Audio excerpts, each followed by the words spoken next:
Welcome to the station crew. Enjoy your stay.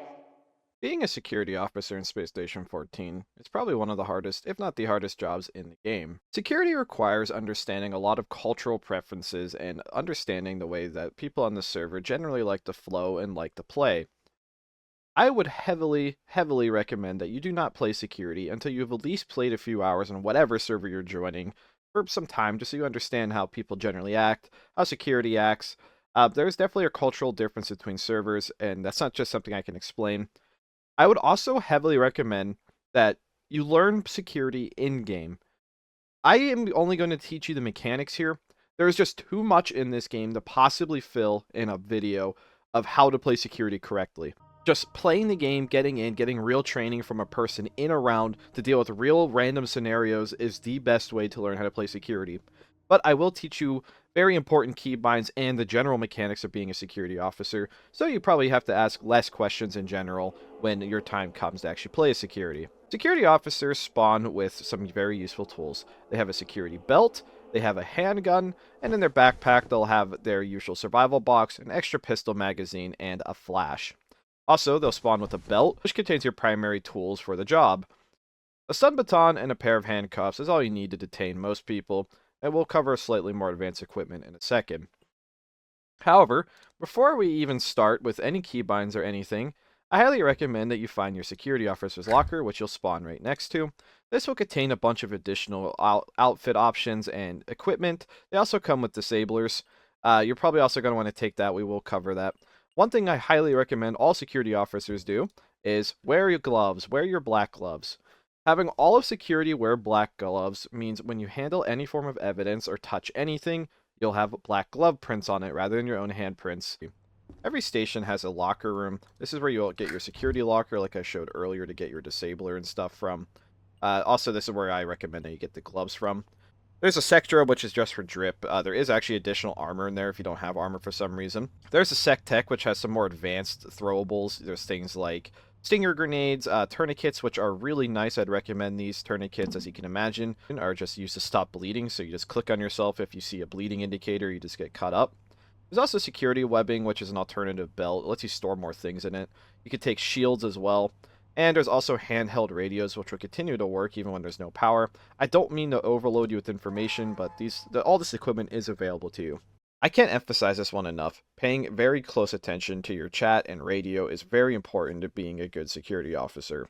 You're going to want to use your security radio to report basically anything from fights, crimes, break-ins, anything you might need backup for if you're not already in a buddy system, or just ask what the general situation is. You just type in :S in chat bar and type in whatever you want. As long as power is up, you'll be able to hear everyone on the security channel, and everyone on the security channel will hear you. I'll cover some more common acronyms and locations used to describe areas in security. Some of them are pretty self-explanatory, like the area that has all the lockers and where you normally spawn as a security officer, people normally refer to as the locker room. I do see some people refer to as the break area, but most security rooms actually have like an area that's more of like a break room. You have the head of security's room, which is typically like an office or a bedroom, one or the two, or a mix. You can identify it by the blue command door, and that the only person who can go in there is the head of security. You'll have the brig, which the brig is accessible by all command members. It's accessible by all security, lawyers, but normal crew cannot access this area.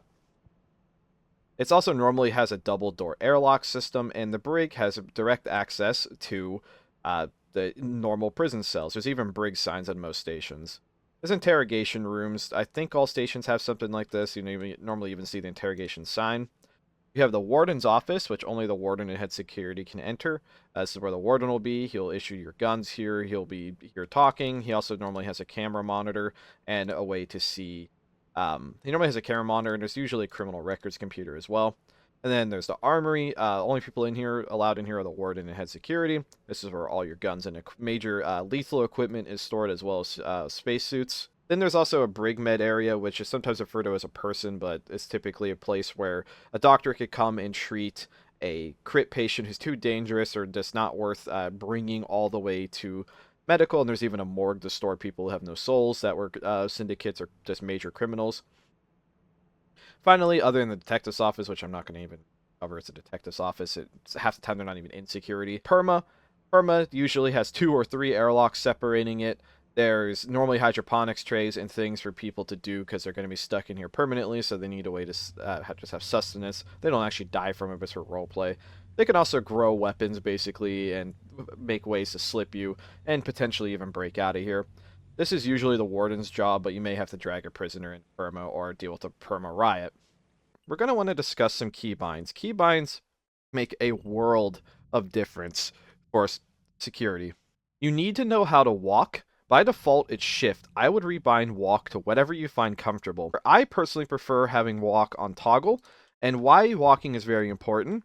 Walking slows you enough that you will not slip on common surfaces. So things like water bottles, soda, anything like that. If you are moving full speed without movement slowing effects, you'll see you will slip. So if I run over this puddle, I will slip. If I toggle my walk, I will not slip. Slipping is awful as security, and this is a situation a cadet will run into often. If you open carry your gun, and you are sprinting around chasing a suspect or something, and you come in contact with any form of slippery surface, you will drop your gun, and that gun will be stolen before the fucking bacteria on the floor has even touched it. Somebody will have it in their hands and be running the opposite direction of you. Lesson 1 of security is do not open carry. If you're going to open carry, it better be a lethal or life-threatening situation, or you better be walking when you're shooting. That way you cannot possibly just fly out of your hands out of nowhere. Other very important keybinds that we're going to need to know how to use is Z. So, for example, when you have your handgun is normally by default unbolted, and you can hover over your gun and press E to bolt it. However, in your hand, one-handed, you can also just press Z, and that will allow you to have your gun fully ready to go. Alt-Z will then also take the magazine out, and of course, rebind these to whatever you find comfortable. Wielding two-handed weapons requires a bit more effort, but in general, if you can understand how to use a pistol correctly, you'll be able to understand how to use other rifles. Even more important keybinds to know, though, is Smart Equip to backpack and Smart Equip to belt. By default, it's Shift B for backpack and Shift E to belt. I have, of course, changed this to what I find comfortable. So, we will examine what this does. In your inventory, there will be a gold star and an item. That is the item that will be smart equipped. So if I press Shift B, or aka my side mouse button, it will instantly put the item in my hand, and if I press it again, it'll go back in my inventory. The silver star indicates the item that comes next. So I took the gold star, now the silver star is indicating that the next smart equip, if I swap hands, will take that. Utilizing that is incredibly important for being able to actually swap hands. And the reason why you need to do this is because you need to be able to use your stun baton, but you don't want to always open carry it, and you need to be able to get to your cuffs. So for example, in my belt, I recommend all security officers do this. You have your stun baton on your gold star, so now we press Shift E, which will take it from belt, or you have custom keybinds, whatever you need to do in order to get that out. We'll have Shift E to pull out the baton, and then if I swap hands, Shift E again will take my handcuffs. That alone will make it so you can cuff suspects very quickly and efficiently. And so now we've examined basic keybinds. We'll now just go into arresting a suspect. I'm not going to go into reasons of why to arrest people. This is a mechanics guide. On low roleplay, there is no space law. There is really no guidelines to what you can arrest people for. Again, it's a cultural thing. So I just can't teach you that. If low roleplay, which all new players are forced to play, had space law, I'd gladly cover it, but as of right now, there is none. You just have to understand what's a crime and what isn't, and what you arrest people for and what you don't. That is just how it is for now, unfortunately. So, in order to arrest someone, you need to have them stunned, or they need to willingly cooperate with putting handcuffs. Most often, you're going to have to stun them. They're going to run from you. Now, running at full speed is pretty much required in order to actually catch somebody with a stun baton. Using a stun baton and just a stun baton to catch someone is the most basic way of stunning someone, but it's important to understand. I'm going to actually hit myself with the baton on purpose. In order to use a baton and turn it on, you need to have it in your hand and press Z. If it's not sparking and doesn't make that sound, you'll actually use it as a club and beat people to death. That is referred to as harm batoning, and you will probably get swarmed by a mob of people if you do that. Never hit somebody with a stun baton if it's not sparking and turned on. You're not trying to kill you people, you're trying to arrest them. Now, I will hit myself once with the baton. Notice how my stamina bar dropped. I am still moving full speed. However, as soon as your stamina drops below 50%, you are hit with a massive slowdown. And stun batons actually take 3 hits to stun. However, if you do not hit in very quick succession, you won't get the stun off because it actually will, your stamina recovers very quickly after your most previous stamina damage. So you need to get 3 quick swings off your baton like this. 1, 2, 3. You can left click somebody directly to only hit them, or you can right click to wide swing, but you may end up hitting somebody else you don't intend to hit, but it's way easier to hit wide swing hits like this. It's also worth mentioning that people have stamina damage immunity after they get stunned. So if I let them stand back up and hit them with the baton, you'll see that they're not flashing blue and there's no indication. There is immunity to stun damage once you recover from a stun.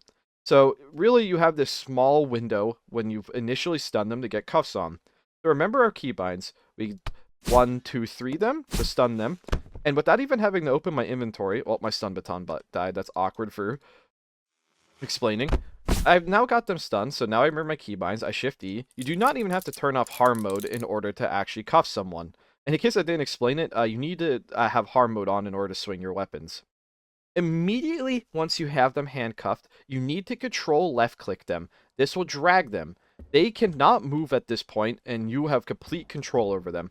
Control right click will push them in a direction, and pushing is really silly in the game right now. You can push people in front of you. It's like I can actually keep my suspect in front of me while moving full speed to arrest them. You don't have to worry about this. Just worry about having to drag people with you. One thing to mention, handcuffs have an extraordinarily deceptive range. They're green, but I can't handcuff them. So, like, even here, I can't handcuff them. Basically, just stand in their hitbox and handcuff them. If you have to, right-click and handcuff them at that point. If you have to completely cover their sprite to be confident you're in range, go for it.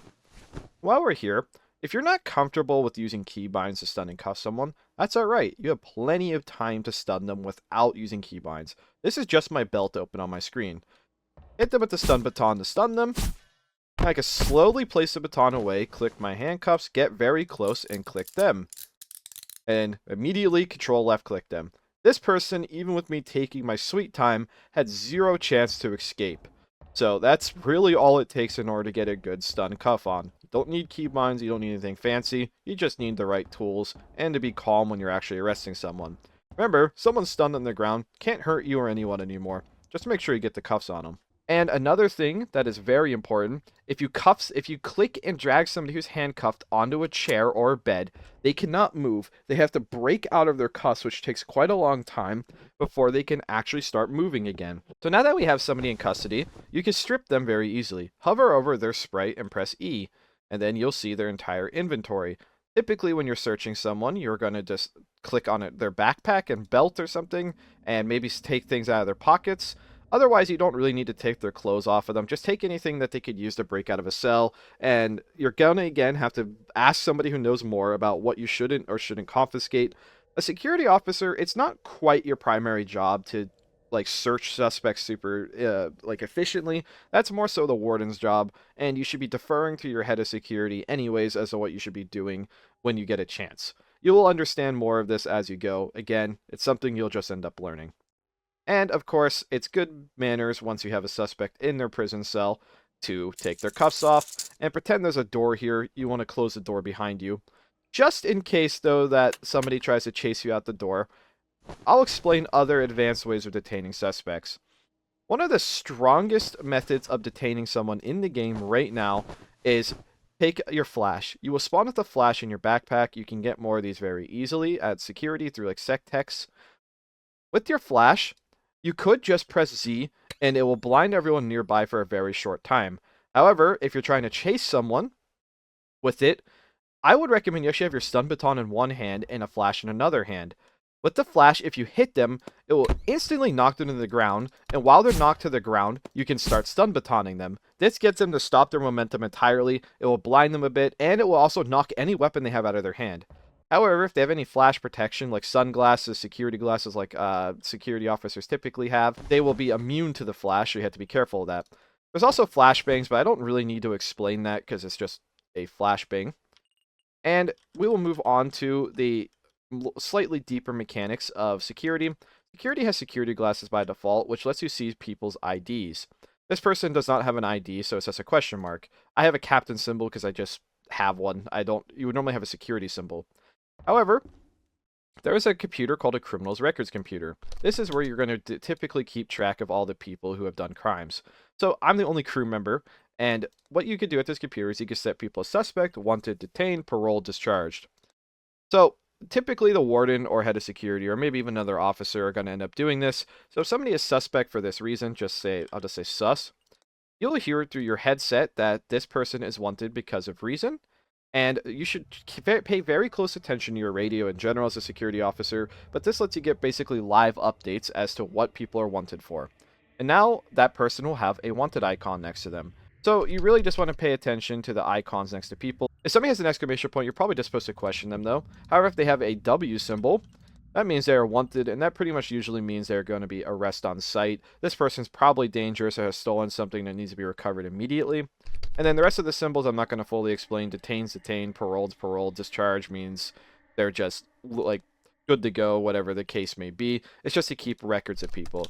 And then you can you can manually type crime history as well. So this person did X. So this way, this helps security officers remember what somebody might have done, and it helps people who join late, because not everyone's always in the loop at all times, and not everyone's on the station immediately. Also, in your round start arsenal, other than flashbangs and flashes, you have a disabler. Disabler is a ranged weapon. It has 10 shots total, and it takes 4 shots to actually disable someone, meaning that you can miss over 60%, you can miss 60% of your shots and still properly disable someone. I would recommend walking and shooting with this. If you're sprinting, it does make it, I would say, probably just a little bit harder to actually hit someone. And the reason why they didn't get stunned there, again, remember, you have stun immunity after recovering from a stun for a short time. So, yeah, I think that's really it for explaining security mechanics. I explained how to handcuff, I explained how to use keybinds better. I believe I explained the mechanics enough that you would need to know in order to actually play a cadet. Of course, I would recommend learning everything else you possibly can in-game. Don't be afraid to ask questions from security officers. I feel like security in general is typically one of the more helpful departments. Security is a very tight-knit job in general because all of them can't be antagonists. They have to work together in order to succeed. So don't be afraid to play a cadet and ask questions, but again, I would still recommend playing on a server for at least a little bit. Security has a lot of high stakes, high risks. Security is often the most killed role, so if you just have no idea what the game's even about, you may end up having a pretty bad experience of somebody abusing you as a cadet, like an antag, for example, knowing that you're a cadet, knowing you're easy to kill, and using you for equipment. Other than that, if you have any questions, please feel free to ask. Myself and many other people will be glad to answer them, and thank you for watching.